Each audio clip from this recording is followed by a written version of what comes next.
ರೂತಳು ಅಧ್ಯಾಯ 4. ಬೋವಜನು ಹೋಗಿ ಊರು ಬಾಗಲಲ್ಲಿ ಕೂತನು. ತಾನು ಹೇಳಿದ್ದ ಸಮೀಪ ಬಂಧುವು ಆ ಮಾರ್ಗವಾಗಿ ಹೋಗುತ್ತಿರುವುದನ್ನು ಕಂಡು ಅವನನ್ನು, ಎಲಾ ಅಪ್ಪ, ಇತ್ತ ಬಂದು ಕೂತುಕೋ ಎಂದು ಕರೆಯಲು ಅವನು ಬಂದು ಕೂತುಕೊಂಡನು. ಇದಲ್ಲದೆ ಅವನು ಊರಿನ ಹಿರಿಯರಲ್ಲಿ 10 ಮಂದಿಯನ್ನು ಕರೆದಾಗ ಅವರೂ ಬಂದು ಕೂತುಕೊಂಡರು. ಆಗ ಅವನು ಆ ಸಮೀಪ ಬಂಧುವಿಗೆ, ಮೋವಾಬ್ ದೇಶದಿಂದ ಹಿಂದಿರುಗಿ ಬಂದಿರುವ ನೊವೊಮಿಯು ಎಲೀಮೆಲೆಕನ ಪಾಲಿಗೆ ಬಂದ ಹೊಲವನ್ನು ಮಾರಿಬಿಡಬೇಕೆಂದಿರುತ್ತಾಳೆ.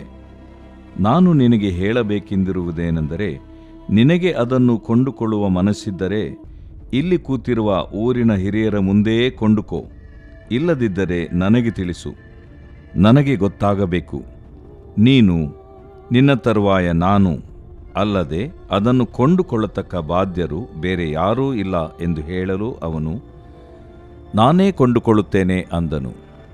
ಆಗ ಬೋವಜನು, ನೀನು ನೊವೊಮಿಯಿಂದ ಆ ಹೊಲವನ್ನು ತೆಗೆದುಕೊಳ್ಳುವ ದಿನದಲ್ಲಿ ಹೊಲದ ಖಾತೆಯು ಆಕೆಯು ಸತ್ತು ಹೋದ ಮಗನ ಹೆಸರಿನಲ್ಲೇ ಉಳಿಯುವಂತೆ ಅವನ ಹೆಂಡತಿಯೂ ಮೋವಾಬ್ ಸ್ತ್ರೀಯೂ ಆದ ರೂತಳನ್ನೂ ತೆಗೆದುಕೊಳ್ಳಬೇಕು ಎಂದು ತಿಳಿಸಲು ಆ ಸಮೀಪ ಬಂಧುವು, ಹಾಗಾದರೆ ಅದನ್ನು ಕೊಂಡುಕೊಂಡು ನನ್ನ ಆಸ್ತಿಯನ್ನು ನಷ್ಟಪಡಿಸಿಕೊಳ್ಳಲಾರೆನು. ಆ ಬಾಧ್ಯತೆಯನ್ನು ನೀನೇ ವಹಿಸಿಕೋ, ನನ್ನಿಂದಾಗದು ಅಂದನು. ಯಾವುದಾದರೊಂದು ವಸ್ತುವನ್ನು ತೆಗೆದುಕೊಳ್ಳುವಾಗಲೂ ಕೊಡುವಾಗಲೂ ಮಾತನ್ನು ದೃಢಪಡಿಸುವುದಕ್ಕೋಸ್ಕರ ಇಸ್ರಾಯೇಲ್ಯರಲ್ಲಿ ಪೂರ್ವಕಾಲದಿಂದಿದ್ದ ಪದ್ಧತಿ ಯಾವುದೆಂದರೆ, ಕೊಡುವವನು ತೆಗೆದುಕೊಳ್ಳುವವನಿಗೆ ತನ್ನ ಕೆರವನ್ನು ಕೊಡುವನು. ಇದರಿಂದ ಮಾತು ದೃಢವಾಯಿತೆಂದು ಇಸ್ರಾಯೇಲ್ಯರು ತಿಳಿದುಕೊಳ್ಳುವರು. ಹಾಗೆಯೇ ಆ ಸಮೀಪ ಬಂಧುವು ಬೋವಜನಿಗೆ, ನೀನೇ ತೆಗೆದುಕೋ ಎಂದು ಹೇಳಿ ತನ್ನ ಕೆರವನ್ನು ತೆಗೆದುಕೊಟ್ಟನು. ಆಗ ಬೋವಜನು ಹಿರಿಯರಿಗೂ ಎಲ್ಲಾ ಜನರಿಗೂ, ನಾನು ಎಲೀಮೆಲೆಕ್, ಕಿಲ್ಯೋನ್, ಮಹ್ಲೋನ್ ಎಂಬವರಿಗಿದ್ದದ್ದನ್ನೆಲ್ಲ ನೊವೊಮಿಯಿಂದ ತೆಗೆದುಕೊಂಡಿದ್ದೇನೆ. ಹೊಲದ ಖಾತೆಯು ಸತ್ತು ಹೋದ ಮಹ್ಲೋನನ ಹೆಸರಿನಲ್ಲೇ ನಿಂತು ಅವನ ಬಂಧುಗಳಲ್ಲಿಯೂ ಊರಲ್ಲಿಯೂ ಅವನ ಸಂತಾನವೂ ಉಳಿಯುವಂತೆ ಮೋವಾಬ್ಯಳೂ ಅವನ ಹೆಂಡತಿಯೂ ಆದ ರೂತಳನ್ನು ಹೆಂಡತಿಯನ್ನಾಗಿ ತೆಗೆದುಕೊಂಡಿದ್ದೇನೆ. ಇದಕ್ಕೆ ನೀವು ಸಾಕ್ಷಿಗಳು ಎಂದು ಹೇಳಿದ್ದಕ್ಕೆ ಊರು ಬಾಗಲಲ್ಲಿ ಕೂಡಿದ್ದ ಹಿರಿಯರೂ ಎಲ್ಲಾ ಜನರು, ಹೌದು, ನಾವು ಸಾಕ್ಷಿಗಳು. ಯೆಹೋವನು ಇಸ್ರಾಯೇಲನ ಮನೆಯನ್ನು ಕಟ್ಟಿದ ರಾಹೇಲ್, ಲೇಯಾ ಎಂಬ ಸ್ತ್ರೀಯರನ್ನು ಹೇಗೋ ಹಾಗೆಯೇ ನಿನ್ನ ಮನೆಗೆ ಬರುವ ಈ ಸ್ತ್ರೀಯನ್ನೂ ಅಭಿವೃದ್ಧಿಪಡಿಸಲಿ. ಎಫ್ರಾತದಲ್ಲಿ ಸತ್ಕಾರ್ಯವನ್ನು ಮಾಡು, ಬೆತ್ಲೆಹೇಮಿನಲ್ಲಿ ಘನವಂತನಾಗು. ಯೆಹೋವನು ಈ ಸ್ತ್ರೀಯ ಮೂಲಕ ನಿನಗೆ ಅನುಗ್ರಹಿಸುವ ಸಂತಾನದಿಂದ ನಿನ್ನ ಮನೆಯು ಯೆಹೂದನಿಗೆ ತಾಮಾರಳಿಂದ ಹುಟ್ಟಿದ ಪೆರೆಚನ ಮನೆಗೆ ಸಮಾನವಾಗಲಿ ಅಂದರು. ಬೋವಜನು ರೂತಳನ್ನು ಹೆಂಡತಿಯನ್ನಾಗಿ ಪರಿಗ್ರಹಿಸಿ ಕೂಡಲು ಆಕೆಯು ಯೆಹೋವನ ಅನುಗ್ರಹದಿಂದ ಗರ್ಭಿಣಿಯಾಗಿ ಮಗನನ್ನು ಹೆತ್ತಳು. ಆಗ ಹೆಂಗಸರು ನೊವೊಮಿಗೆ, ಈ ಹೊತ್ತು ನಿನಗೆ ಬಾಧ್ಯಸ್ಥನನ್ನು ದಯಪಾಲಿಸಿದ ಯೆಹೋವನಿಗೆ ಸ್ತೋತ್ರವಾಗಲಿ. ಈ ಮಗನು ಇಸ್ರಾಯೇಲ್ಯರಲ್ಲಿ ಹೆಸರು ಹೊಂದಲಿ. ಇವನು ನಿನ್ನನ್ನು ಉಜ್ಜೀವಿಸ ಮಾಡುವನು. ವೃದ್ಧಾಪ್ಯದಲ್ಲಿ ನಿನಗೆ ಸಂರಕ್ಷಕನಾಗಿರುವನು. ನಿನ್ನನ್ನು ಬಹಳವಾಗಿ ಪ್ರೀತಿಸುತ್ತಾ 7 ಮಂದಿ ಮಕ್ಕಳಿಗಿಂತ ನಿನಗೆ ಉತ್ತಮಳಾಗಿರುವ ನಿನ್ನ ಸೊಸೆಯು ಇವನನ್ನು ಹೆತ್ತಳಲ್ಲ ಎಂದು ಹೇಳಿದರು. ನೊವೊಮಿಯೇ ಆ ಮಗುವನ್ನು ಉಡಿಲಲ್ಲಿಟ್ಟುಕೊಂಡು ಸಾಕುತ್ತಿದ್ದಳು. ನೆರೆಹೊರೆಯ ಹೆಂಗಸರು ನೊವೊಮಿಗೆ ಒಬ್ಬ ಮಗನು ಹುಟ್ಟಿದ್ದಾನೆಂದು ಹೇಳಿ ಅವನಿಗೆ ಓಬೇದನೆಂದು ಹೆಸರಿಟ್ಟರು. ಇವನೇ ಇಷಯನಿಗೆ ತಂದೆಯೂ ದಾವೀದನಿಗೆ ಅಜ್ಜನೂ ಆದನು. ಪೆರೆಚನ ವಂಶಾವಳಿ. ಪೆರೆಚನು ಹೆಚ್ರೋನನನ್ನು ಪಡೆದನು. ಹೆಚ್ರೋನನು ರಾಮನನ್ನು ಪಡೆದನು. ರಾಮನು ಅಮ್ಮೀನಾದಾಬನನ್ನು ಪಡೆದನು. ಅಮ್ಮೀನಾದಾಬನು ನಹಶೋನನನ್ನು ಪಡೆದನು. ನಹಶೋನನು ಸಲ್ಮೋನನನ್ನು ಪಡೆದನು. ಸಲ್ಮೋನನು ಬೋವಜನನ್ನು ಪಡೆದನು. ಬೋವಜನು ಓಬೇದನನ್ನು ಪಡೆದನು. ಓಬೇದನು ಇಷಯನನ್ನು ಪಡೆದನು. ಇಷಯನು ದಾವೀದನನ್ನು ಪಡೆದನು. ದೇವರು ಪ್ರೀತಿಸುವ ಪ್ರೀತಿಯ ಬಿಗ್ ಜೆ ಟಿವಿ ಪ್ರಿಯ ವೀಕ್ಷಕರಿಗೆ ನಮ್ಮ ಕರ್ತನಾದ ಯೇಸು ಕ್ರಿಸ್ತನ ಹೆಸರಿನಲ್ಲಿ ವಂದಿಸಿ ಸ್ವಾಗತ ಬಯಸುತ್ತಿದ್ದೇವೆ. ಬನ್ನಿರಿ, ಇಂದು ನಾವು ಒಟ್ಟಾಗಿ ದೇವರ ಅಮೂಲ್ಯವಾದ ವಾಕ್ಯ ನಾವು ಅದನ್ನು ಅಧ್ಯಯನ ಮಾಡಿಕೊಳ್ಳೋಣ. ಇಂದಿನ ನಮ್ಮ ಅಧ್ಯಯನ ರೂತಳ ಗ್ರಂಥ 4ನೇ ಅಧ್ಯಾಯ, the book of Routh chapter 4. 3ನೇ ಅಧ್ಯಾಯದಲ್ಲಿ ನೋಡುವಾಗ ಯಾವ ರೀತಿಯಾಗಿ ರೂತಳು ಬೋವಜನನ್ನು ಅತ್ತೆಯ ಒಂದು ಸಮಾಲೋಚನೆಯ ಪ್ರಕಾರವಾಗಿ ಹೋಗಿ ಆ ಒಂದು ತನ್ನ ನಿಯಮವನ್ನು ಅಥವಾ ಪದ್ಧತಿಯನ್ನು ಅಥವಾ ಮೈಥುನ ಧರ್ಮವನ್ನು ನೆರವೇರಿಸಬೇಕು ಎಂಬಂಥದ್ದನ್ನು ಹೋಗಿ ಕೇಳಿಕೊಳ್ತಾಳ್ರಿ. ನಿಜಕ್ಕೂ ಯಹೂದಿಗಳಲ್ಲಿ ಇದ್ದಂಥ ಒಂದು ಪದ್ಧತಿ, ವಿಧವೆಯನ್ನು ಆ ಗಂಡನ ಸಹೋದರನು ಮದುವೆ ಆಗಬೇಕು ಎಂಬುದಾಗಿತ್ತು. ಮತ್ತು ಅದನ್ನು ಕೇಳದೆ ಅರ್ಥ ಮಾಡಿಕೊಂಡು ಅದನ್ನು ಪಾಲಿಸಬೇಕೆಂಬುದು ಅವರಲ್ಲಿ ಒಂದು ನಿಯಮ.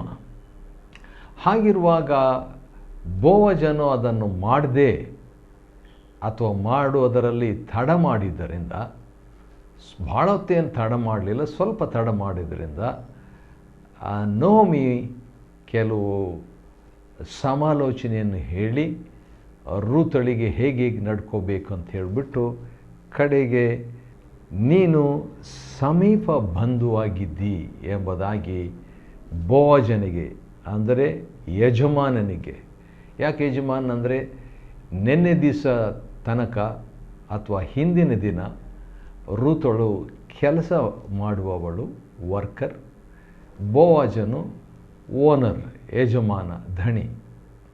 ಆದರೆ ಈಗ ಅದೇ ಯಜಮಾನನು ನಿಯಮದ ಪ್ರಕಾರ, ವಾಕ್ಯದ ಪ್ರಕಾರ, ದೇವರ ನಿಯಮದ ಪ್ರಕಾರ ಅವನೇ ಈಕೆಯನ್ನು ಮದುವೆಯಾಗಬೇಕು. ಆದುದರಿಂದ ಆಕೆಯು ಅನೇರವಾಗಿ, ಇಂಡೈರೆಕ್ಟಾಗಿ ಹೋಗಿಬಿಟ್ಟು ನಿನ್ನ ಹೊದಿಕೆಯ ಹಂಚನ್ನು ನನ್ನ ಮೇಲೆ ಹಾಕು ಎಂಬುದಾಗಿ ಹೇಳ್ತಾಳೆ. ಅಂದರೆ ನೀನು ಜವಾಬ್ದಾರಿಕೆ ತೆಗೆದುಕೋ ಎಂಬುದಾಗಿ. ಅದನ್ನು ತಿಳ್ಕೊಂಡಂಥ ಬೋವಜನಿಗೆ ಕೋಪ ಬರಲಿಲ್ಲ, ಹೀನೈಸಲಿಲ್ಲ. ಕೆಲಸದವಳು ಎಂಬ ಹೀನೈಸುವಿಕೆ, ನಿರಾಕರಣೆ ಅವನಿಗೆ ಬರಲಿಲ್ಲ. ಅಲ್ಲಿ ಎದ್ದು ಕಂಡಂಥ ವಿಷಯ ಏನಂತ ಹೇಳಿದ್ರೆ, ಆಕೆಯಲ್ಲಿದ್ದಂಥ ಪತಿಭಕ್ತಿ, ಆಕೆಯಲ್ಲಿದ್ದಂಥ ಯಹೂದ್ಯರಲ್ಲಿರ್ತಕ್ಕಂಥದ್ದು ಅನ್ಯಳಾದಂಥ ಈಕೆಯಲ್ಲಿ ಯಹೂದಿಗಳಲ್ಲಿದ್ದಂಥ ಆ ಒಂದು ವೈರಾಗ್ಯ, ಆ ಒಂದು ನಿಷ್ಠೆ, ಆ ಒಂದು ಪಾಲನೆ, ವಿಧೇಯತೆ, ಅಧೀನತೆ, ಅದನ್ನು ನೋಡಿದಾಗ ಅವನಿಗೆ ಭಾಳ ಸಂತೋಷ ಆಯಿತು. ಈಗ ನಿನ್ನ ಪತಿಭಕ್ತಿಯು ಮುಂಚೆಗಿಂತ ವಿಶೇಷವಾದದ್ದು ಎಂಬುದಾಗಿ ಹರಿಸ್ಬಿಟ್ಟು, ಭಯಪಡಬೇಡ, ನೀನು ಗುಣವಂತೆ ಎಂಬುದಾಗಿ ಊರಿಗೆಲ್ಲ ಗೊತ್ತು ಎಂಬ ಮಾತನ್ನು ಹೇಳಿಬಿಟ್ಟು, ನನಗಿಂತಲೂ ನಾನು ನಿನ್ನ ಸಮೀಪ ಬಂಧುವಾಗಿದ್ದೆ ನಿಜ, ಆದರೆ ನನಗಿಂತಲೂ ಸಮೀಪವಾದ ಇನ್ನೊಬ್ಬ ವ್ಯಕ್ತಿ ಇದ್ದಾನೆ, ಅವನನ್ನು ಕೇಳಿಬಿಡೋಣ. ಯಾಕಂದರೆ ಅದು ಕೂಡ ರೂಢಿ, ಪದ್ಧತಿ, ನಿಯಮ ಎಂಬುದಾಗಿ ಹೇಳಿಬಿಟ್ಟು ಕಳಿಸ್ಕೊಡ್ತಾನೆ. ಅನಂತರ 4ನೇ ಅಧ್ಯಾಯಕ್ಕೆ ಬಂದಾಗ ದೃಶ್ಯ ಈ ರೀತಿಯಾಗಿದೆ. ಇದು ಒಂದು ಡ್ರಾಮಾ ಥರ, ಒಂದು ನಿಜವಾಗಿ ನಡೆದಂಥ ಒಂದು ಕಾರ್ಯ, ಸಂಗತಿ, ಅನುಭವ, ಚರಿತ್ರೆ. ಆದರೆ ನಾಟಕೀಯ ರೀತಿಯಲ್ಲಿ ಅದು ನಡೆದಿದೆ. ಯಾಕಂದರೆ 4ನೇ ಅಧ್ಯಾಯ 1ನೇ ವಚನದಲ್ಲಿ ಬೋವಜನು ಹೋಗಿ ಊರು ಬಾಗಲಲ್ಲಿ ಕೂತನು. 1ನೇ ವಚನ ಅಂದರೆ ಅವನು ಆ ದಿವಸಗಳಲ್ಲಿ ಊರು ಬಾಗಿಲ ಹತ್ರ ಕೂತ್ಕೊಂಡು, ಅದೊಂದು ಕೋರ್ಟ್ ಇದ್ದ ಹಾಗೆ, ಮನೆ ಕೋರ್ಟ್ ಇದ್ದ ಹಾಗೆ, ಅಥವಾ ಊರು ಕೋರ್ಟ್ ಇದ್ದ ಹಾಗೆ, ನ್ಯಾಯಾಲಯ ಇದ್ದ ಹಾಗೆ, ಅಥವಾ ಒಂದು ಸಮಾಜದ ಸಮಸ್ಯೆಗಳು ಬಗೆಹರಿಸುವಂಥ ಒಂದು ಸ್ಥಳವಾಗಿತ್ತು. ಹಳ್ಳಿಗಳಲ್ಲಿ ಇಂದು ನಮ್ಮ ದೇಶದಲ್ಲಿ ಕೂಡ ಕೆಲವು ಕಡೆ ಒಂದು ದೊಡ್ಡ ಮರದ ಕೆಳಗೆ ಕೂತ್ಕೊಂಡು ಅಥವಾ ಊರಲ್ಲಿ ಕೇಂದ್ರವಾದಂಥ ಸ್ಥಳದಲ್ಲಿ ಕೂತ್ಕೊಂಡು ನ್ಯಾಯ ವಿಚಾರಿಸೋದು, ಮಾತುಕತೆ ಹಿರಿಯರು ಸೇರಿಕೊಂಡು ಮಾತಾಡುವಂಥದ್ದು ಇವೆಲ್ಲ ಇದೆ. ಆ ದಿವಸಗಳಲ್ಲಿ ಕೂಡ ಯಹೂದ್ಯರಲ್ಲಿ ಇಂಥ ಒಂದು ಸಂಗತಿ ಆಯಿತು. ಬೋವಾಜನು ಹೋಗಿ ಊರು ಬಾಗಿಲಲ್ಲಿ ಕೂತ್ಕೊಂಡಿದ್ದಾನೆ. ಆಗ ನಡೆದಂಥದ್ದು ಏನಂದರೆ, ಸಮೀಪ ಬಂಧು ಅಂದರೆ ತನಗಿಂತಲೂ ಹತ್ತಿರ ಸಂಬಂಧಿ ಒಬ್ಬನು ಆ ಮಾರ್ಗವಾಗಿ ಹೋಗ್ತಿದ್ದಾನೆ. ಸ್ವಲ್ಪ ಊಹಿಸ್ಕೊಳ್ಬೋದು, ಇಲ್ಲಿ ಬೋವಾಜನು ಊರು ಬಾಗಿಲಲ್ಲಿ ಕೂತ್ಬಿಟ್ಟಿದ್ದಾನೆ, ಅವನು ಮುಂದೆ ಹತ್ತಿರ ಸಂಬಂಧಿಕನು ನಡ್ಕೊಂಡು ಹೋಗ್ತಾ ಇದ್ದಾನೆ ರೀ. ಹೋಗ್ತಾ ಇದ್ದಾಗ ಅವನು, ಎಲ್ಲಪ್ಪ ಈತ ಬಂದು ಕೂತ್ಕೋ, ಈ ಕಡೆ ಬಾ ಕೂತ್ಕೋ ಎಂಬುದಾಗಿ ಅವನನ್ನು ಕರೀತಾನೆ. ಬಹುಶಃ ಇವನು ಎಕ್ಸ್ಪೆಕ್ಟ್ ಮಾಡಿದ್ದ ಅಂತ ಕಾಣ್ತೈತಿ. ಈ ಮಾರ್ಗವಾಗಿ ಅವನು ಹೋಗಬೇಕು, ಬಹುಶಃ ಸ್ವಲ್ಪ ಹೋಮ್ವರ್ಕ್ ಮಾಡಿರಬೇಕು. ಯಾವ ಟೈಮ್ನಲ್ಲಿ ಹೋಗ್ತಾನೆ, ದಿನಾಲು ಅವನ ರೂಢಿ ಏನಾಗಿತ್ತು, ಹೇಗೆ ಹೋಗ್ತಾನೆ, ವಾಕಿಂಗ್ ಹೋಗ್ತಾನೆ ಎಂಬುದಾಗಿ ಎಲ್ಲ ಸ್ವಲ್ಪ ವಿಚಾರಿಸ್ಕೊಂಡು ಮುಂಚಿತವಾಗಿ ಬೋವಾಜನ್ ಬಂದು ಊರು ಬಾಗಿಲಲ್ಲಿ ಕೂತ್ಕೊಂಡು ಹೋಗ್ತಿದ್ದಾಗ ಅದೇ ಟೈಮ್ನಲ್ಲಿ ಅವನು ಕೂಡ ಹತ್ತಿರ ಸಂಬಂಧಿಕನಾದಂಥ ವ್ಯಕ್ತಿಯೊಬ್ಬನು ಹೋಗ್ತಾ ಇದ್ದಾಗ ಕರೆದು, ಇಲ್ಲಿ ಬಂದು ಕೂತ್ಕೊ ಅಂತ ಕರೆಯಿಲ್ಲ, ಅವನು ಬಂದು ಕೂತ್ಕೊಂಡ. ಅವತ್ತೇನಾಯ್ತು ಆಗ್ತದೆ ಎಂಬುದಾಗಿ ಆ ಸಮೀಪ ಸಂಬಂಧಿಕನಿಗೆ ಗೊತ್ತಿರಲಿಲ್ಲ. ಆ ರೀತಿಯಾಗಿ ಬಂದು ಕೂತ್ಕೊಂಡಾಗ, ಇದಲ್ಲದೆ ಅವನು ಯಾರು ಬೋವಾಜನು ಊರಿನ ಹಿರಿಯರಲ್ಲಿ 10 ಮಂದಿಯನ್ನು ಕರೆದಾಗ ಅವರು ಬಂದು ಕೂತ್ಕೊಂಡ್ರು. ಇದೆಲ್ಲ ಆರ್ಗನೈಸಿಂಗ್, ಕ್ರಮಪಡಿಸುವಿಕೆ, ವ್ಯವಸ್ಥಾಪನೆ ಏನು ನಾವು ನೋಡ್ತೇವೆ. ಆಡಳಿತವನ್ನು ಸ್ವಲ್ಪ ಮಟ್ಟಿಗೆ ಬೋವಾಜಿನಲ್ಲಿದ್ದಂಥ ಒಂದು ಆರ್ಗನೈಸಿಂಗ್ ಕೆಪ್ಯಾಸಿಟಿಯನ್ನು ನಾವು ನೋಡ್ತೇವೆ. ಅಂದರೆ ಒಂದೇ ಸಾರಿ 10 ಜನರನ್ನು ಕರೆಸೋದು ಅಷ್ಟು ಈಸಿ ಅಲ್ಲ. ಯಾಕಂದರೆ ಒಂದು ದೊಡ್ಡ ವ್ಯಾಜ್ಯ, ಒಂದು ಸಮಸ್ಯೆ ಬಗೆಹರಿಸಬೇಕೀಗ, ಜೀವನದ ಒಂದು ಸಂಗತಿಯನ್ನು ನಿರ್ಣಯಿಸಬೇಕಾಗಿದೆ. ಅಷ್ಟೇ ಅಲ್ಲ, ಬೋವಾಜನ ಭವಿಷ್ಯ ಕೂಡ ಇದರಲ್ಲಿ ಒಳಪಟ್ಟಿದೆ, ರೂತಳ ಭವಿಷ್ಯ ಕೂಡ ಒಳಪಟ್ಟಿದೆ, ಆ ಸಮೀಪ ಸಂಬಂಧಿಕನ ಒಂದು ಭವಿಷ್ಯ ಕೂಡ ಒಳಪಟ್ಟಿದೆ. ಆದ ಕಾರಣ 10 ಮಂದಿ ಹಿರಿಯರಲ್ಲಿ 10 ಜನ ಬಂದು ಕೂತ್ಕೊಂಡ್ರು. ಈಗ 10 ಬೋವಾಜನು ಪ್ಲಸ್ 1 11 ಸಮೀಪ ಸಂಬಂಧಿಕನು ಹಾದು ಹೋಗ್ತಾ ಇದ್ನಲ್ಲ ಅವನು 12 ಜನ ಇರುವಂಥದ್ದನ್ನು ನಾವು ಊಹಿಸಿಕೊಳ್ಬೋದು. ಆಗ ಬೋವಾಜನು ಆ ಸಮೀಪ ಬಂಧುವಿಗೆ ಒಂದು ಮಾತು ಹೇಳ್ತಾನೆ. ಮೋವಾಬ್ ದೇಶದಿಂದ ಹಿಂದಿರುಗಿ ಬಂದಿರುವ ನೋಮಿಯು ಎಲಿಮಲೇಕನ ಪಾಲಿಗೆ ಬಂದ ಹೊಲವನ್ನು ಮಾರಿಬಿಡ್ಬೇಕಂತಿದ್ದಾಳೆ. ಆದ ಕಾರಣ ನೀನು ಅದನ್ನು ಕೊಂಡುಕೊಳ್ಳಿಕ್ಕೆ ಮನಸ್ಸಿದ್ರೆ ಕೊಂಡುಕೋ ಎಂಬುದಾಗಿ ಹೇಳ್ತಾನೆ. ಯಾಕಂದರೆ ನಿಯಮದ ಪ್ರಕಾರವಾಗಿ ಹಾಗೆ ಆ ಒಂದು ವಂಶಾವಳಿಯನ್ನು ಪಾಲಿಸ್ಕೊಂಡು ಅದನ್ನು ಮೇಂಟೈನ್ ಮಾಡಬೇಕಂತ ಹೇಳ್ಬಿಟ್ಟು ಆ ರೀತಿಯಾಗಿ ಮಾಡ್ತಿದ್ರು. ಅದನ್ನು ಕೊಂಡುಕೊಳ್ತೀಯ ಅಂತ ಹೇಳಿದಾಗ, ನನಗೆ ತಿಳಿಸ್ಬೇಕು ಎಂಬುದಾಗಿ ಹೇಳಿದಾಗ, ನಾವಿಬ್ಬರು ಅಲ್ಲದೆ ಬೇರೆ ಯಾರೂ ಇಲ್ಲ ಅದನ್ನು ಕೊಂಡ್ಕೊಳ್ಳುವಂಥವ್ರು. ಆದ ಕಾರಣ ಕೊಂಡ್ಕೊಂಡ್ರೆ ನೀನು ಕೊಂಡ್ಕೋಬೇಕು, ಇಲ್ದಿದ್ರೆ ನಾನು ಕೊಂಡ್ಕೋಬೇಕೆಂಬಂಥ ರೀತಿಯಲ್ಲಿ ಬೋವಾಜನು ಈಗ ಸಮೀಪ ಸಂಬಂಧಿಕನಿಗೆ ಹೇಳ್ತಾನೆ. ಹೇಳಿದಾಗ ಅವನು ನಾನೇ ಕೊಂಡುಕೊಳ್ಳುತ್ತೇನೆ ಎಂಬುದಾಗಿ ಹೇಳ್ಬಿಡ್ತಾನೆ ರೀ. 4ನೇ ಅಧ್ಯಾಯ 4ನೇ ವಚನ ರೂತಳ ಗ್ರಂಥದಲ್ಲಿ ನಾನೇ ಕೊಂಡ್ಕೊಳ್ತೇನೆ. ಅವನಲ್ಲಿ ಇದ್ದಂಥ ಒಂದು ಎಕ್ಸೈಟ್ಮೆಂಟ್, ಒಂದು ಕುತೂಹಲವನ್ನು ಈಗ ನಾವು ಯೋಚನೆ ಮಾಡ್ಬೋದು. ಅವನು ಕೊಂಡುಕೊಳ್ತೇನೆ ಅಂತ ಹೇಳ್ಬಿಟ್ಟು ಏನು ಹೆಚ್ಚು ಮಾತಾಡದೆ ಹೇಳಿದ್ರಿಂದ ಏನು ಅರ್ಥ ಅಂತ ಹೇಳಿದ್ರೆ, ಬಹುಶಃ ಅವನಿಗೆ ಸಂತೋಷ ಇತ್ತು, ಅವನಿಗೆ ಇಂಟ್ರೆಸ್ಟ್ ಇತ್ತು ಅಂತ ಕಾಣ್ತದೆ. ಸುಮ್ಮನೆ ಹೊಲ ಕೊಂಡುಕೊಳ್ತೀನಿ ಅಂತ ಯಾರು ಹೇಳಲಿಕ್ಕಾಗಲ್ಲ. ಕೊಂಡುಕೊಳ್ತೇನೆ ಎಂಬುದಾಗಿ ಹೇಳಿದ. ಆಗ ಬೋವಾಜನು ಕಂಡೀಷನ್ ಹಾಕ್ತಾನೆ. ಕೆಲವು ಸಾರಿ ನ್ಯೂಸ್ ಪೇಪರ್ನಲ್ಲಿ ಹಾಕಿರ್ತಾರಲ್ವ, ದೊಡ್ಡದಾಗಿ ಒಂದು ಅಡ್ವರ್ಟೈಸ್ಮೆಂಟ್, ಇದರ ಬೆಲೆ ಇಷ್ಟಿದೆ ಅಂತ ಹೇಳ್ಬಿಟ್ಟು ಆಮೇಲೆ ಚಿಕ್ಕದಾಗಿ ಒಂದು ಸ್ಟಾರ್ ಗುರುತು ಹಾಕಿರ್ತಾರೆ, ಕಂಡೀಷನ್ಸ್ ಅಪ್ಲೈಡ್, ನಿಬಂಧನೆ, ಇಂತಿಂಥ ನಿಬಂಧನೆಗೆ ಒಳಪಟ್ಟದಂಥ ಆ ಕಂಡೀಷನ್ ಇರ್ತದೆ ಅಂತ ಹೇಳ್ಬಿಟ್ಟು. ಈಗ ಅದೇ ರೀತಿಯಾಗಿ ಕೊಂಡ್ಕೊಳ್ತೀನಿ ಅಂತ ಹೇಳ್ತಾನೆ.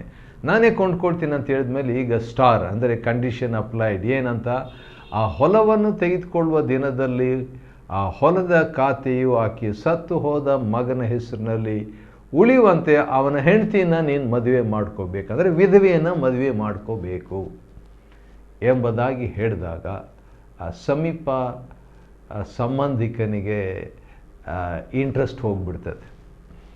ಬಹುಶಃ ಅವನು ಎಷ್ಟು ಇಂಟ್ರೆಸ್ಟಾಗಿ ಖುಷಿಯಿಂದ ಆಸಕ್ತಿಯಿಂದ ಬಂದನೋ ಅಷ್ಟೇ ಹಿಂದಕ್ಕೆ ಹೋಗ್ತಾನೆ. ಯಾಕಂತ ಹೇಳಿದ್ರೆ ಅವನೇನು ಹೇಳ್ತಿದ್ದಾನೆ, ಅದನ್ನು ಕೊಂಡುಕೊಂಡು ನನ್ನ ಆಸ್ತಿಯನ್ನು ನಷ್ಟಪಡಿಸಿಕೊಳ್ಳಲಾರೇನು. ಅದನ್ನು ತಗೊಂಡ್ರೆ ನನಗೆ ಲಾಸ್. ಮೊದಲು ಲಾಸ್ ಆಗಿದ್ದರೆ ಅವನು ಯಾಕೆ ನಾನೇ ಕೊಂಡ್ಕೊಳ್ತೀನಿ ಅಂತ ಹೇಳಬೇಕು.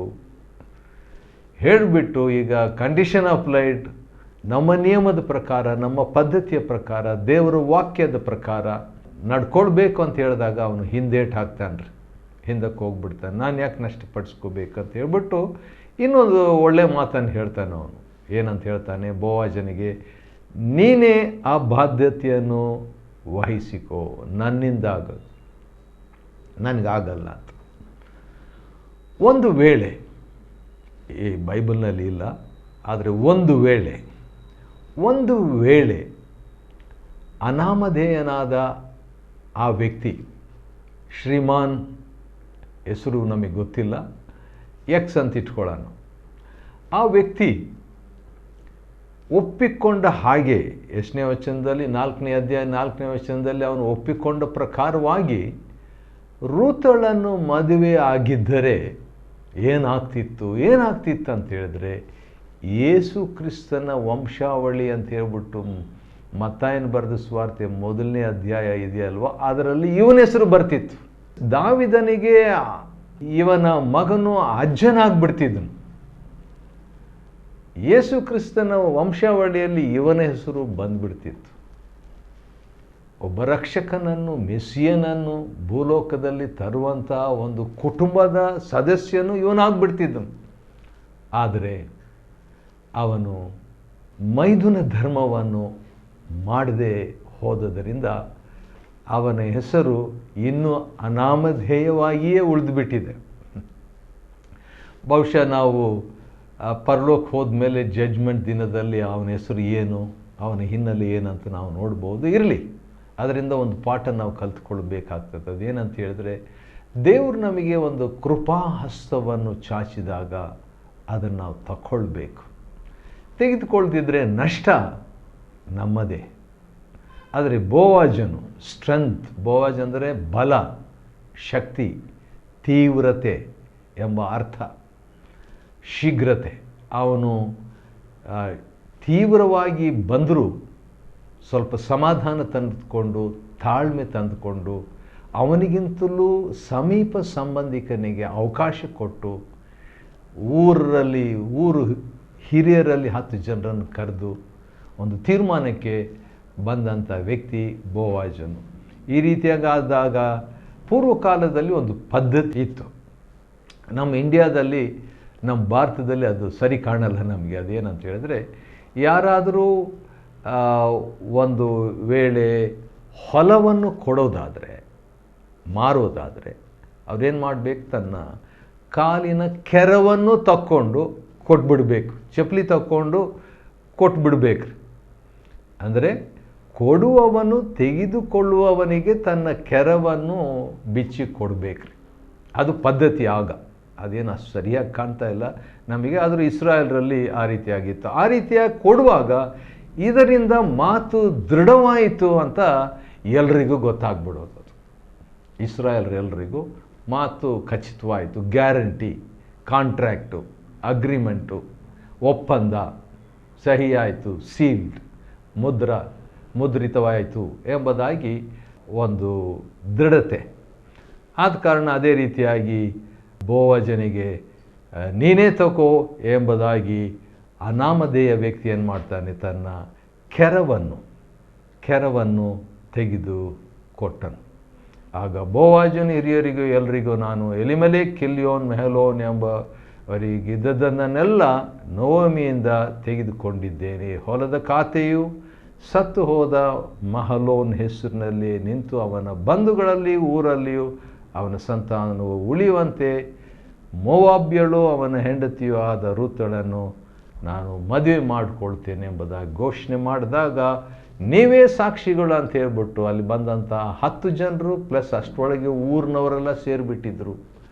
ಆ ಊರಿನವರು 10 ಜನ ಹಿರಿಯರು, ಸಮೀಪ ಸಂಬಂಧಿ ಅವನು ಇದನು. ಆ ರೀತಿಯಾಗಿ ಹೇಳಿದಾಗ ಅಲ್ಲಿ ಕೂಡಿದ್ದ ಹಿರಿಯರು ಮತ್ತು ಜನರು ಎಲ್ಲರೂ ಏನು ಮಾಡ್ತಾರೆ, ಬೋವಾಜನನ್ನು ಬ್ಲೆಸ್ ಮಾಡ್ತಾರೆ. ಆಶೀರ್ವದಿಸ್ತಾರೆ. ಏನಂತ ಆಶೀರ್ವದಿಸ್ತಾರೆ? ಯೆಹೋವನು ಇಸ್ರಾಯೇಲನ, ಅಂದರೆ ಯಾಕೋಬನ ಮನೆಯನ್ನು ಕಟ್ಟಿದ್ರ ಬಗ್ಗೆ ಮಾತಾಡಿಬಿಟ್ಟು ಅದೇ ರೀತಿಯಾಗಿ ಈ ಸ್ತ್ರೀ ಅಂದರೆ ರೂತಳ ಮುಖಾಂತರವಾಗಿ ಕೂಡ ಕಟ್ಟಲಿ ಎಂಬುದಾಗಿ ಹೇಳಿಬಿಟ್ಟು ಆಶೀರ್ವದಿಸಿದಾಗ ಬೋವಾಜನ ರೂತಳನ್ನು ಮದುವೆ ಆಗ್ತಾನೆ. ಆ ದೇವರ ಆಶೀರ್ವಾದದಿಂದ ಅವರಿಗೆ ದಂಪತಿಗಳಿಗೆ ಒಂದು ಮಗು ಹುಟ್ಟುತ್ತದೆ. ಆ ಮಗುವಿನ ಹೆಸರು ಓಬೇದ್ ಎಂಬುದಾಗಿ ಹೆಸರಿಡ್ತಾರೆ. ಓಬೇದ್ 17ನೇ ವಚನ 4:17. ಓಬೇದ್ ಅಂತ ಹೇಳಿದ್ರೆ ಕೆಲಸದವನು, ಕೆಲಸ ಮಾಡುವವನು, ಸರ್ವೆಂಟ್, ಸೇವೆ ಮಾಡುವವನು. ಇನ್ನೊಂದು ಅರ್ಥ ಆರಾಧಿಸುವವನು, ವರ್ಷಿಪ್ಪರ್. 1ನೇ ಅಧ್ಯಾಯ 1ನೇ ವಚನ ರೂತಳ ಗ್ರಂಥದಲ್ಲಿ ಯೆಹೂದ ಅಂತ ನೋಡಿದ್ವಿ. ಅಂದರೆ ಸ್ತೋತ್ರದಿಂದ ಪ್ರಾರಂಭವಾಗಿ ಆರಾಧನೆಯಲ್ಲಿ ಮುಕ್ತಾಯವಾಗ್ತದೆ. ಹೌದು, ಆರಾಧನೆ ಅಂತ ಹೇಳ್ಬಿಟ್ಟು. ಈ ಓಬೇದನು ಯಾರಂದರೆ ಇವನೇ ದಾವಿದನ ತಂದೆಯಾದ ಇಷಯನಿಗೆ ತಂದೆ. ಇನ್ನೊಂದು ರೀತಿಯಿಂದ ಹೇಳಬೇಕಾದ್ರೆ ಓಬೇದನಿದ್ದನಲ್ಲ, ಓಬೇದನ ಮಗ ಬಂದು ಇಷಯನು, ಇಷಯನ ಮಗ ಬಂದು ದಾವಿದ. ಹಾಗಾದರೆ ಈ ಓಬೇದನು ಯಾರಾಗಿದ್ದನು ಅಂತ ಹೇಳ್ಬಿಟ್ಟು ನೋಡುವಾಗ ದಾವಿದನಿಗೆ ಅಜ್ಜ, ಗ್ರ್ಯಾಂಡ್ ಫಾದರ್ ಆಗಿದ್ದನು. ಆ ರೀತಿಯಾಗಿ ದಾವಿದನ ಕುರಿತಾಗಿ ಒಂದು ಚಿಕ್ಕ ವಂಶಾವಳಿ ಅಲ್ಲಿ ಬರೆದಿದೆ, ನೋಡ್ತೀವಿ. 4ನೇ ಅಧ್ಯಾಯ ರೂತಳ ಗ್ರಂಥವನ್ನು ಅಧ್ಯಯನ ಮಾಡಿಕೊಳ್ಳುವಂತೆ ದೇವರು ಕೊಟ್ಟ ಕೃಪೆಗಾಗಿ ಆತನಿಗೆ ಸ್ತೋತ್ರವಾಗಲಿ. ದೇವರು ನಿಮ್ಮನ್ನು ಆಶೀರ್ವದಿಸಲಿ.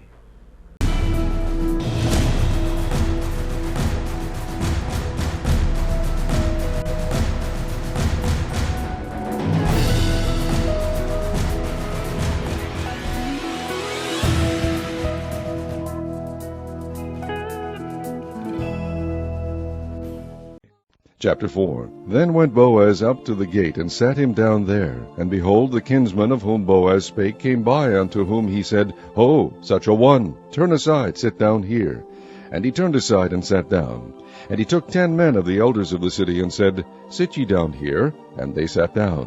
And he said unto the kinsman, Naomi, that is come again out of the country of Moab, selleth a parcel of land, which was our brother Elimelech's. And I thought to advertise thee, saying, Buy it before the inhabitants, and before the elders of my people. If thou wilt redeem it, redeem it. But if thou wilt not redeem it, then tell me, that I may know. For there is none to redeem it beside thee, and I am after thee. And he said, I will redeem it. Then said Boaz, What day thou buyest the field of the hand of Naomi, thou must buy it also of Ruth the Moabitess, the wife of the dead, to raise up the name of the dead upon his inheritance. And the kinsman said, I cannot redeem it for myself, lest I mar mine own inheritance. Redeem thou my right to thyself, for I cannot redeem it. Now this was the manner in former time in Israel concerning redeeming and concerning changing, for to confirm all things. A man plucked off his shoe, and gave it to his neighbor, and this was a testimony in Israel. Therefore the kinsman said unto Boaz, Buy it for thee.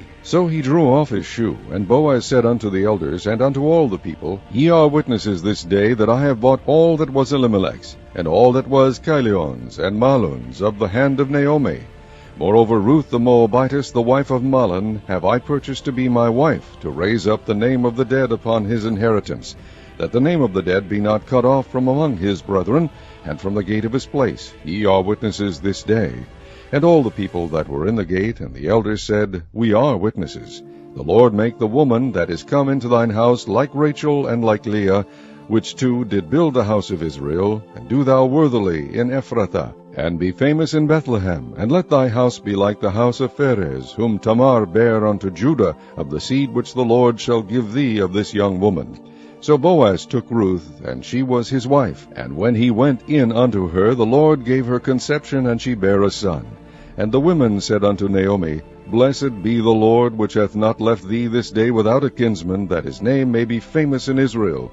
And he shall be unto thee a restorer of thy life, and a nourisher of thine old age. For thy daughter-in-law, which loveth thee, which is better to thee than 7 sons, hath borne him. And Naomi took the child, and laid it in her bosom, and became nurse unto it. And the women, her neighbors, gave it a name, saying, There is a son born to Naomi, and they called his name Obed. He is the father of Jesse, the father of David. Now these are the generations of Pharez. Pharez begat Hezron, and Hezron begat Ram, and Ram begat Aminadab, and Aminadab begat Nahshon, and Nahshon begat Salmon, and Salmon begat Boaz, and Boaz begat Obed, and Obed begat Jesse, and Jesse begat David.